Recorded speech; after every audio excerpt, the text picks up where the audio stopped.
ఒక్కరంటే ఒక్కరైనా నిజంగా పోరాటం చేశారా? ఒక్కరు కూడా మాట్లాడలేదు కదా. మరి ఇందుకేనా వీళ్ళకి ఓట్లేసింది? ఇందుకేనా వీళ్ళని గెలిపించింది? అసలు ఇలా రాజశేఖర రెడ్డి గారి ఆశయాలను నిలబెట్టేది? బిడ్డలంటే ఎంత ప్రేమ ఉండే రాజశేఖర రెడ్డి గారు. రాజశేఖర రెడ్డి గారి జలయజ్ఞం, రాజశేఖర రెడ్డి గారు మనసులో నుంచి పుట్టింది రాజశేఖర రెడ్డి గారి జలయజ్ఞం. జలయజ్ఞం అంటే రాజశేఖర రెడ్డి గారికి ఎంత ప్రాణమో అందరికీ తెలుసు. మన రాష్ట్రంలోనే, ఈ ఆంధ్ర రాష్ట్రంలోనే 54 ప్రాజెక్టులను తలబెట్టాడు రాజశేఖర రెడ్డి గారు. ఆ 54 ప్రాజెక్టుల జలయజ్ఞంలో 12 ప్రాజెక్టులు రాజశేఖర రెడ్డి గారే పూర్తి చేశారు. మిగిలిన ప్రాజెక్టులను ఎవరూ ముట్టుకోలేదు. జగనన్న గారు ఆ రోజు మేనిఫెస్టోలో చెప్పిన విషయము, మేము అధికారంలోకి వచ్చాక రాజశేఖర రెడ్డి గారి జలయజ్ఞంలోని అన్ని ప్రాజెక్టులను పూర్తి చేస్తాము అన్నారు. మరి ఏమైంది? ఒక్క ప్రాజెక్ట్ అయినా పూర్తయిందా? ఒక్క ప్రాజెక్ట్ అయినా పూర్తయిందా? తట్టెడు మట్టి ఎత్తి మళ్ళీ ఇటు పోసారా? జలయజ్ఞం రాజశేఖర రెడ్డి గారికి ప్రాణమైతే అసలు నవరత్నాలలో అదొక రత్నం కదా. జలయజ్ఞంలో ప్రాజెక్టులు పూర్తి చేస్తామన్నారు. నవరత్నాలలో అదొక రత్నం. మరి ఏమైంది ఆ రత్నం? ఎక్కడ పోయింది జలయజ్ఞం? ఇదేనా రాజశేఖర రెడ్డి గారి ఆశయాలను నిలబెట్టడం అంటే? ఇక్కడ గాలేరి నగరి ప్రాజెక్టు పూర్తయితే ఈ ప్రాంతానికి ఎన్ని నీళ్లు వచ్చును?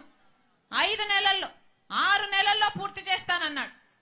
6 నెలలు పూర్తయిపోయి ఎన్ని సంవత్సరాలు అయిపోయింది? దానికి దిక్కు లేకుండా పోయింది. ఇదేనా రాజశేఖర రెడ్డి గారి ఆశయాలను నిలబెట్టడం అంటే? రాజశేఖర రెడ్డి గారు ఒక మాట చెప్తే మాట తప్పడు, మడమ తిప్పాడు. అది రాజశేఖర రెడ్డి గారు. కానీ రాజశేఖర రెడ్డి గారి ఆశయాలను నిలబెడుతున్నామని చెప్తున్న వీళ్ళు ఒక్క మాట అంటే ఒక్క మాట అయినా నిలబెట్టుకున్నారా? మేనిఫెస్టోలో ఇన్ని మాటలు చెప్పారే, మేనిఫెస్టోలో ఏం చెప్పాడు జగనన్న గారు? పూర్తి మద్యపాన నిషేధం చేస్తానన్నాడు. ఏమన్నాడు? మద్యం అనేది లేకుండా చేసినాక తర్వాతనే నేను వచ్చి ఓట్లు అడుగుతాను అన్నాడు. ఉందా ఇప్పుడు మద్యం? ఉందా? మద్యపాన నిషేధం అయిపోయిందా? మేనిఫెస్టోలో పెడుతున్నాను. ఇది మేనిఫెస్టో అంటే నాకు బైబిల్, ఖురాను, భగవద్గీతతో సమానం అన్నారు. ఏమైంది? పూర్తి మద్యపాన నిషేధం చేశారా? ఇప్పుడు పూర్తి మద్యపాన నిషేధం చేయలేదు కదా. సర్కారే మద్యం అమ్ముతుంది. సర్కారే మద్యం అమ్ముతుంది. ఇక సర్కారు ఏ మద్యం అమ్ముతుందంటే కల్తీ మందుతో ఈరోజు మన రాష్ట్రంలో పక్క రాష్ట్రాల కంటే 25% మంది ఎక్కువ లివర్ చెడిపోయి, మద్యం తాగి లివర్ చెడిపోయి ఎక్కువ మంది చచ్చిపోతున్నారు. ఈ మద్యం అమ్ముతుంది అంటే వాళ్ళు అమ్మిందే తాగాలట. వాళ్ళు ఎంతకు చెప్తే అంతకే కొనాలట. వాళ్ళు ఏది అమ్ముతే అదే తాగాలట.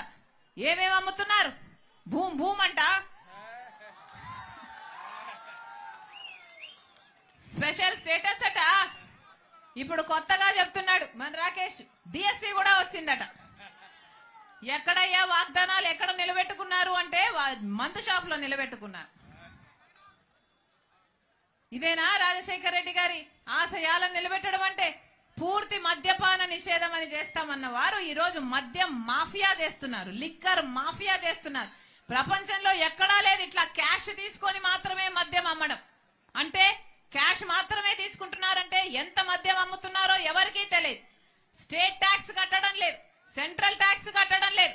మొత్తం ఈ డబ్బులన్నీ వైసీపీ నాయకులకే పోతున్నాయి. మొత్తం మద్యం మాఫియా నడుపుతున్నారు. ఇదేనా రాజశేఖర రెడ్డి గారి ఆశయాలను నిలబెట్టడం అంటే? ఒక్కసారంటే ఒక్కసారైనా, ఒక్క మాట అంటే ఒక్క మాట అయినా నిలబెట్టుకున్నారా? ఏం చేతనైంది? ఇక్కడ ఈ నగరిలోనైనా ఒక్క మాట అయినా నిలబెట్టుకున్నారా? ఎలా ఉంది మీ ఎమ్మెల్యే గారు? ఎవరు మీ ఎమ్మెల్యే? ఎవరు మీ ఎమ్మెల్యే? ఎలా పని చేస్తున్నారు అని అడిగాను. అంటే నాతో చెప్పిన వాళ్ళు, అమ్మా ఇక్కడ అసలు మొత్తం జబర్దస్త్ దోపిడీ అట. జబర్దస్త్ గా దోచుకుంటున్నారట. ఎలా ఉంది మీ ఎమ్మెల్యే అంటే, ఎమ్మెల్యే కాదమ్మా మంత్రి అన్నారు. పోనీ ఎలా ఉంది అంటే, మాకు ఒకరు కాదమ్మా 4 మంత్రులు అన్నారు. 4 ఏంటన్నా అంటే, ఎమ్మెల్యే గారు మంత్రి అట, భర్త మంత్రి అట, వాళ్ళ అన్నలిద్దరు కూడా మంత్రులేడట.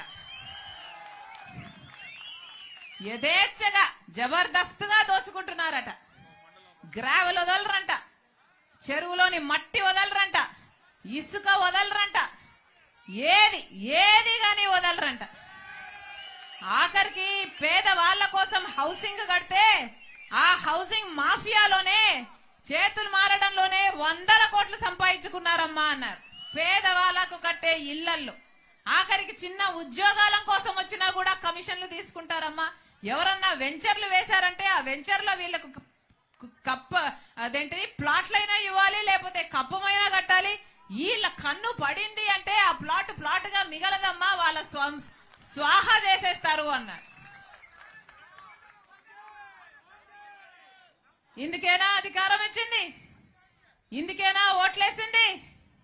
ఎక్కడ చూసినా అవినీతి, ఎక్కడ చూసినా డబ్బులమయం. ప్రజల గురించి ఆలోచన చేసేవాడు ఎవరైనా ఉన్నారా అంటే ఒక్కరు కూడా లేదు.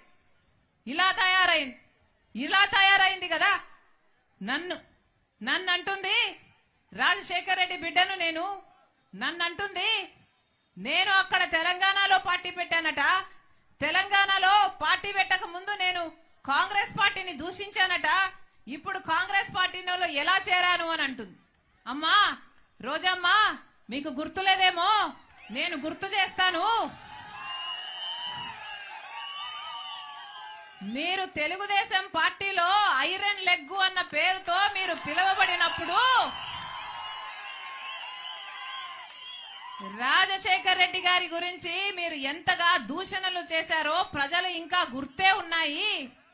రాజశేఖర్ రెడ్డి గారు అంత మహామనిషిని పట్టుకొని రాజశేఖర్ రెడ్డి గారి గురించి మాట్లాడిన మాట పిచ్చి వాగుడు. రాజశేఖర్ రెడ్డి గారి పంచ విప్పి కొడతాను అన్న పిచ్చి మాటలు మాట్లాడిన ఆవిడ ఈ రోజా నా గురించి మాట్లాడుతుందా?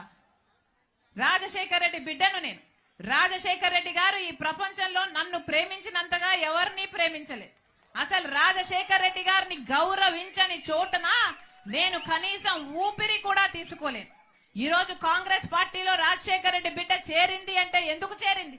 ఎందుకంటే వాళ్లకు రాజశేఖర్ రెడ్డి గారి మీద అపారమైన గౌరవం ఉంది అని నేను నిర్ధారించుకున్న తర్వాతనే కాంగ్రెస్ పార్టీలో చేరాను. మణిపూర్ ఘటనలో ఈ వైసీపీ క్రైస్తవులై ఉండి వైసీపీ నిలవకపోయినా మణిపూర్ లో